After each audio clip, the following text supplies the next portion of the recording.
সপ্তাহে অন্তত 2 থেকে 3 দিন ফেস প্যাক ব্যবহারের মাধ্যমে ফেস এক্সফোলিয়েট করাটা খুব জরুরি। এতে করে ফেসের ব্ল্যাক হেডস হোয়াইট হেডস গুলো কমে গিয়ে ডেড সেলগুলো রিমুভ হয়, স্কিনের টেক্সচার স্মুথ হয়, যে কোনো স্কিন কেয়ার প্রোডাক্ট ভালোভাবে কাজ করে এবং ইনস্ট্যান্ট একটি ব্রাইট লুক দেয়। স্কিন এক্সফোলিয়েট করতে একটি ন্যাচারাল ইনগ্রেডিয়েন্টস দিয়ে তৈরি ফেস প্যাক ইউজ করা সবচেয়ে ভালো। আমি একটি ন্যাচারাল ইনগ্রেডিয়েন্টস দিয়ে তৈরি ফেস প্যাক হিসেবে ইউজ করছি অর্গানিক আউনের ব্রাইটেনিং ফেস প্যাক। আমি এখানে পরিমাণ মতো ফেস প্যাক নিয়ে নিচ্ছি।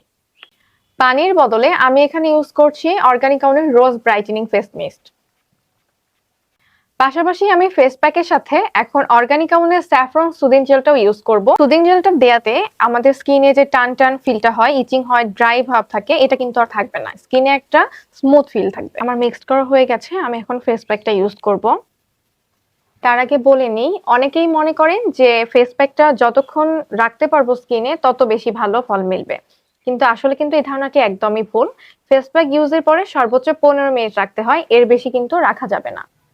আমার 15 মিনিট হয়ে গেছে। আপনারা দেখতে পাচ্ছেন যে আমার স্কিনটা কিন্তু একদম টান টান নেই এবং বেশি শুকিয়েও যায়নি। এখন এটাতে টোনার অ্যাপ্লাই করে ফেলছি। রোজ ব্রাইটেনিং টোনারটাই আমি এখন ইউজ করব।